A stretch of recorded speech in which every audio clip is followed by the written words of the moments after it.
So as we begin, it'll be a little mashup, combination of little message woven into some times of centering. I've done that in the past, and thanks to the voice of God whispering in my ear through Jerry Radigan, who really appreciated that structure in the past. I really appreciate it this morning because it feels just right. So we begin by connecting. Connect to your breath. Connect to wherever it is that you're sitting and feel yourself supported.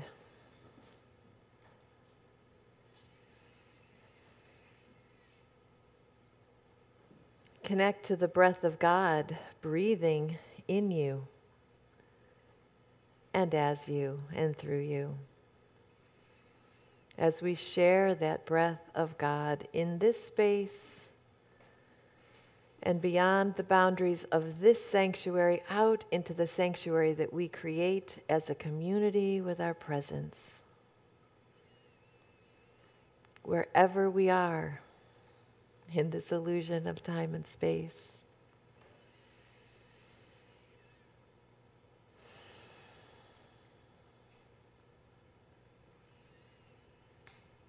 And as you feel yourself centering in,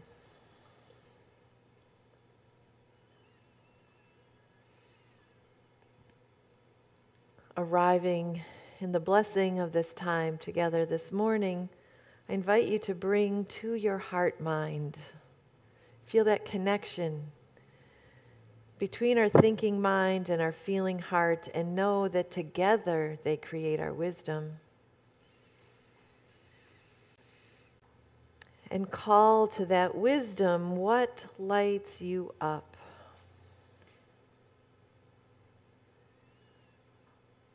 What brings you to that sense of, yes, I am just where I belong.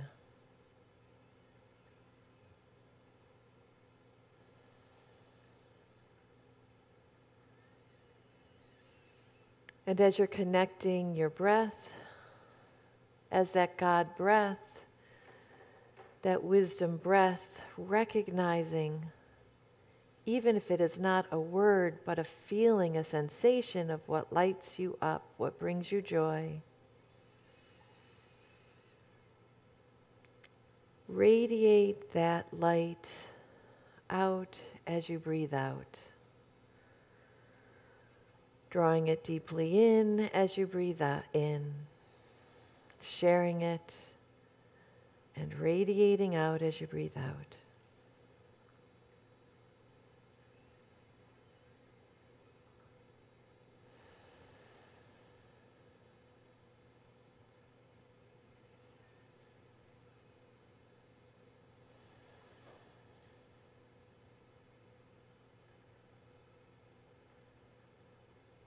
And coming back together.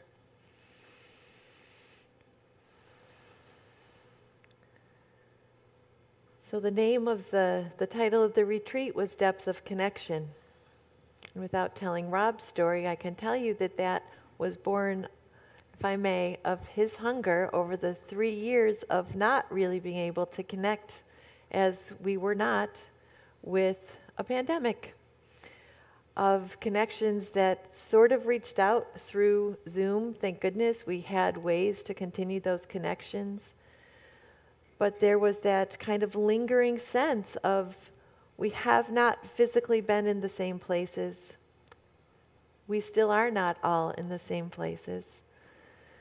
But that hunger for how do we grow and renew connections? How do we welcome in? We have a wonderful influx of new people to our community over the last few months. How do we welcome them in and get that sense of knowing that goes beyond what sometimes then here or even in the Zoom fellowship can just be kind of the surface level conversations that we have. Oh, how's it going?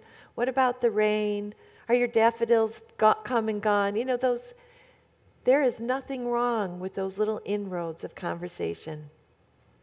They're little starter seeds.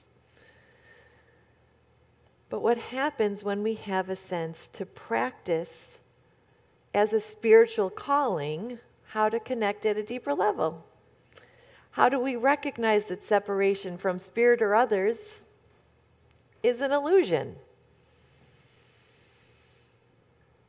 How do we give ourselves the chance to step out of our comfort zone, to test our edge, maybe step back from the edge and maybe push forward into the edge? We bump up against each other in relationship. That's how it works. But many of us live alone. So how do we create this sense of family that over and over, as I started my journey with Unity, the conversation I heard over and over was, well, I came and sometimes it was like, well, they're a little huggy and they all look a little happy. I'm not sure that they might be too happy for me. But somehow I had a sense of home when I walked in there. Well, where does that come from? It comes from coming to know. So one of the little bits of inspiration I shared yesterday, or actually that was Friday night, in the first session Friday night, about connection is a couple of things. One, a great quote from C.S. Lewis. Friendship is born at that moment when one person says to another, "What? You too?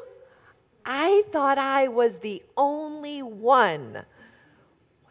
How many of you have had a friend like that? Wow, you too? Maybe it's not a friend from here, but that sense of recognition that I thought I was the only one. And when we shared our stories from each other and with each other, wow, I knew you got me in a different way.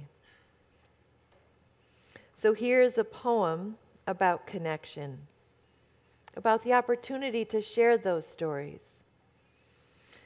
It's from Judy Brown, and it is found in The Art and Spirit of Leadership. So I invite you to think about, who are those people that this calls to mind for you?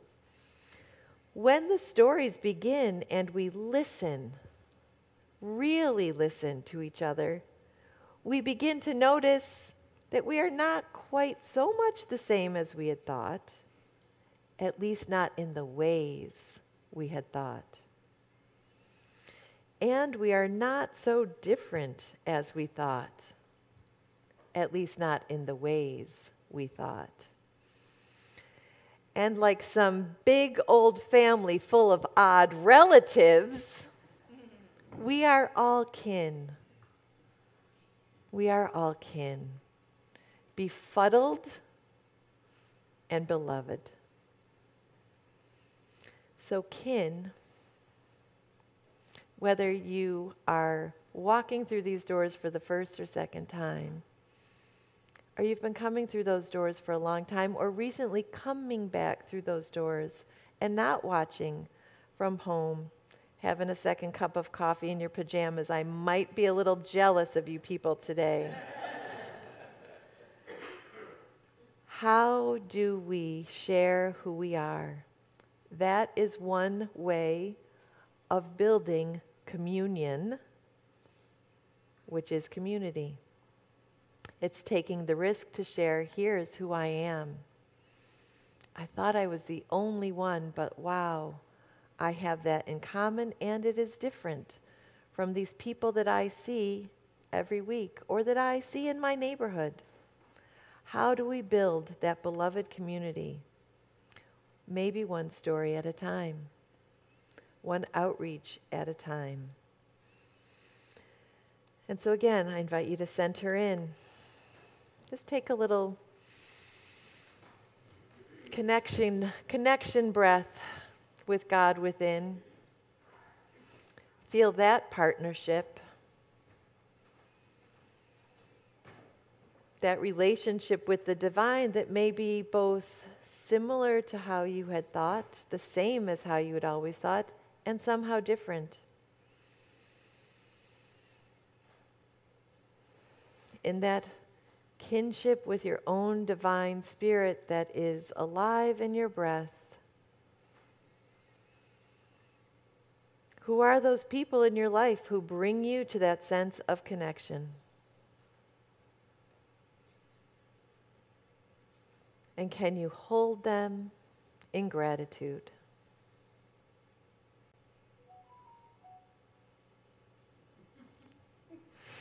There's a connection happening just there. A little cell phone ding ding alert. So gratitude.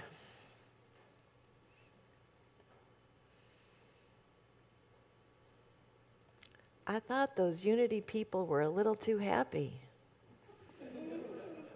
Maybe they don't have anything hard happen in their lives because they just look happy all the time. And I don't know, I have hard stuff that happens in my life.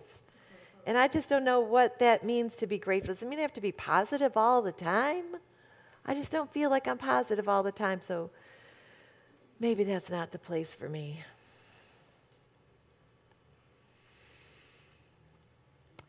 So some of you know, if you did just walk through the door today, you don't know this yet, but it's going to become apparent that I'm also a former English teacher. It's who I am, part of that small I identity. So I came across a definition for gratitude that really spoke to me, partly because of that too, but it is from Frederick and Marianne Broussat and their Spiritual Practices website.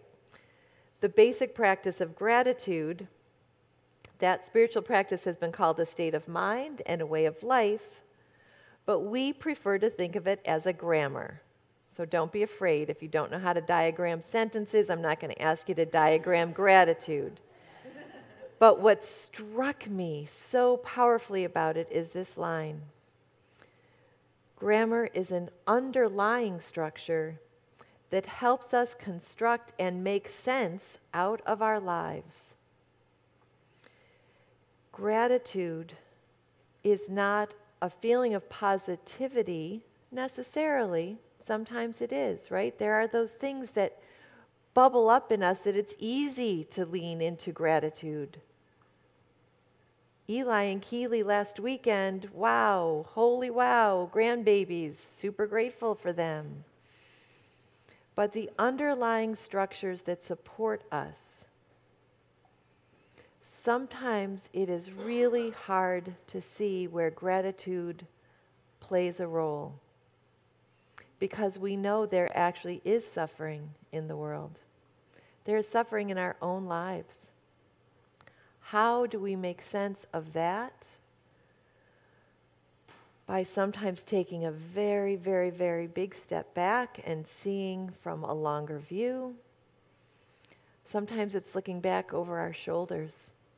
One of the reasons that song, I am so blessed, I am so grateful, almost always brings me to tears is because I can feel the trail of my life and all of those things, both joyful and extraordinarily painful, that helped me say yes to this. So I am so grateful. Sometimes gratitude might just be that in our darkest moment, we have had somebody reach their hand out to us and say, I can't fix it. I cannot make this go away. I cannot change the big things that worry you and break your heart. But I am here walking with you. And so there's a moment of gratitude that helps us make sense of that moment. So again, center in. Breathing in with gratitude to that deepest relationship that we have with our source. The breath of our source that breathes in us and enlivens us and lights us up, even when we don't feel the lighting up.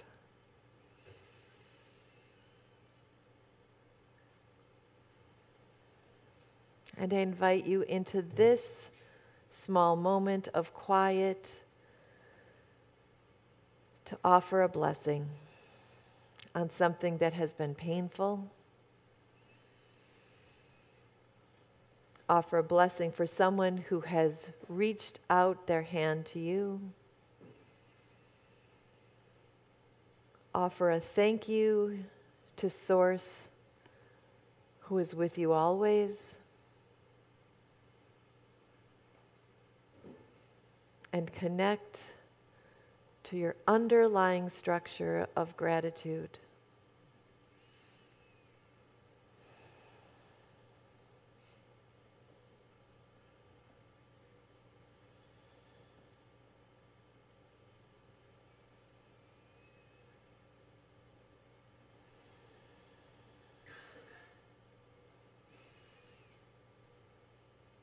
And when you're ready, come on back.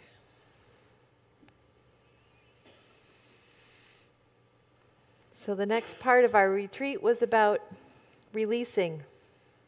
I love that somebody talked about, there was an image that somebody shared of a backpack loaded with bricks. Yeah? Have you felt that kind of a weight? Yeah. The sadness, the weight, the situation, the relationship, something that we want to change, that we want to let go, but that somehow we kind of keep carrying. So bring that into the room with us right now, because that's part of community, is we don't have to show up when we're perfect and we've got it all figured out. So bring that into the room with you right now. Something that is a weight. Maybe it's not a backpack full of bricks today. Maybe it's just a little voice in your ear that you'd like to have it pipe down a little.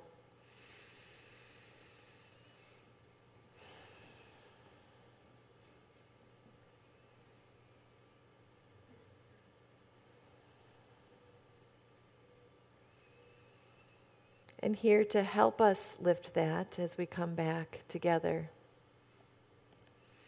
And this is especially, I don't want to call you out, Jane, but this is especially for you, because now you can go to the recording and hear this for you.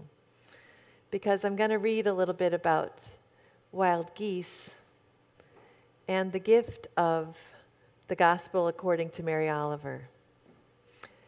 This is probably not an unfamiliar poem for any of you.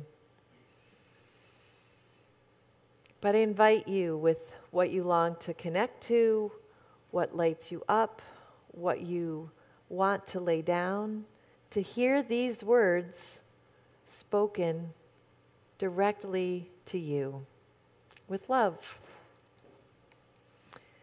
You do not have to be good. You do not have to be good. You do not have to walk on your knees for 100 miles through the desert, repenting. You only have to let the soft animal of your body love what it loves. Tell me about despair, yours, and I will tell you mine.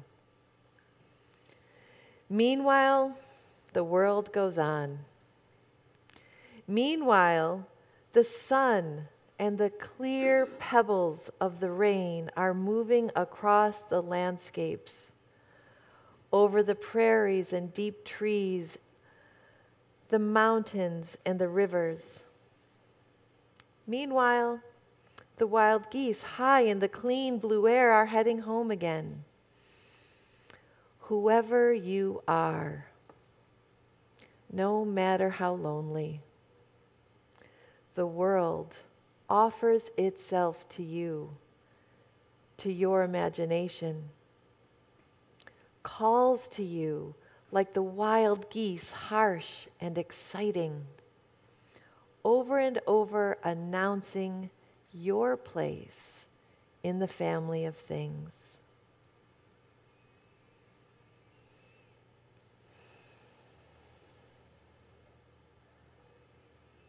You do not have to be good. You already are. If there is no separation from spirit or others, you do not have to be good because you already are.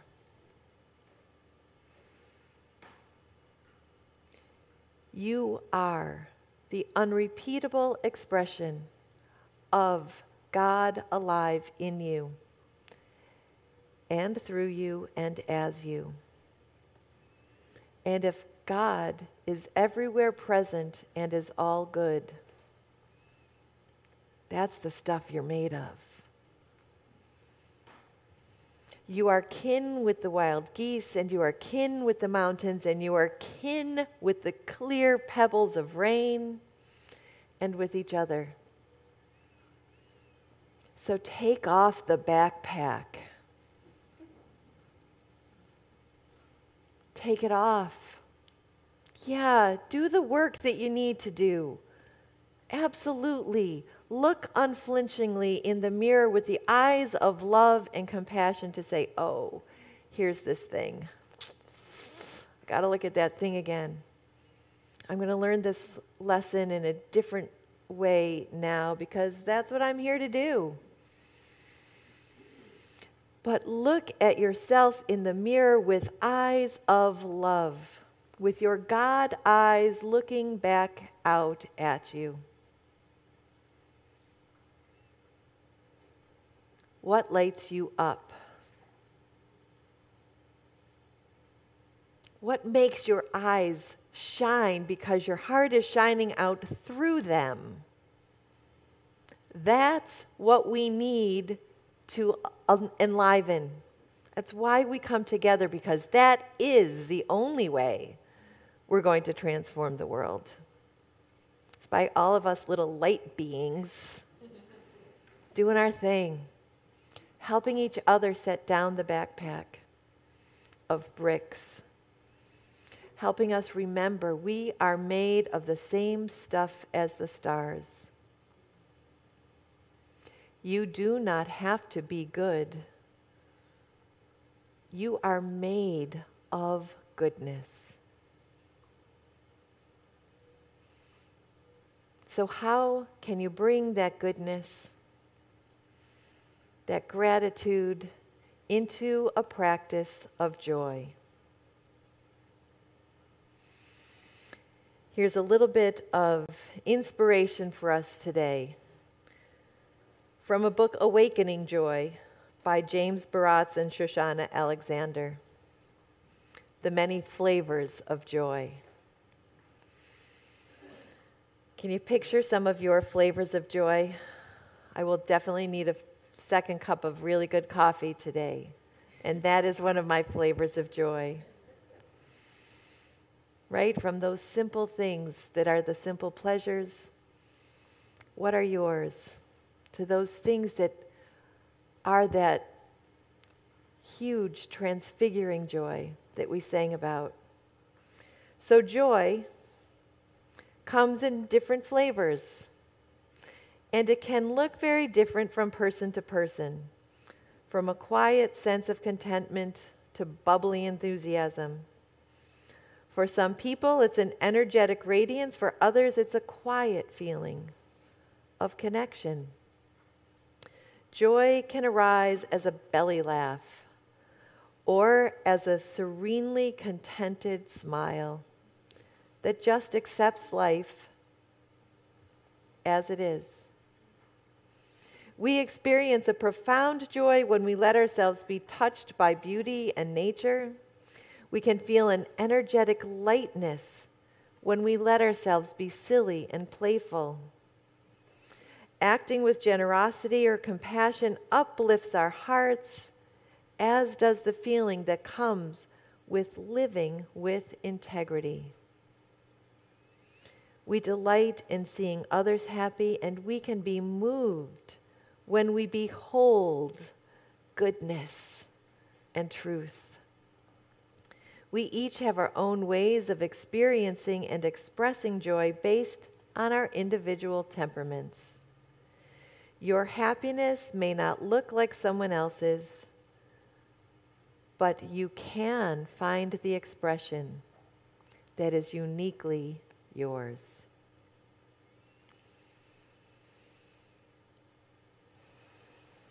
Connection, gratitude, release, embracing joy, embracing our good God nature, embracing that sometimes we might look happy, but there is a sadness weighing us down. Embracing that if I can be vulnerable enough to share that, there will be just the right hand reaching out to walk with me.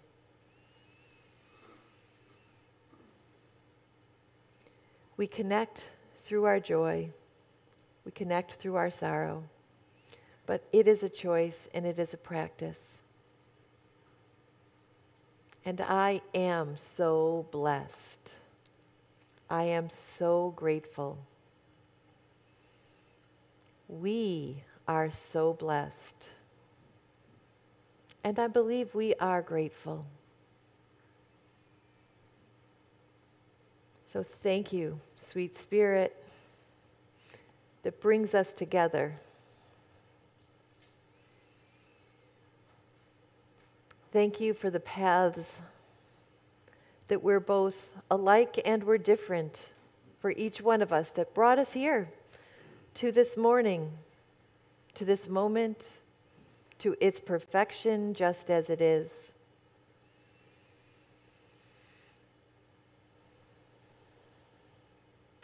As we practice the universal renewal of what it means to resurrect new life, the pattern in our lives, the ebb and the flow of our very breath, may we continue to be what we want to see in the world. And may we follow that deep light of passion in our hearts that is the only thing that will transform the world. And so it is. Amen.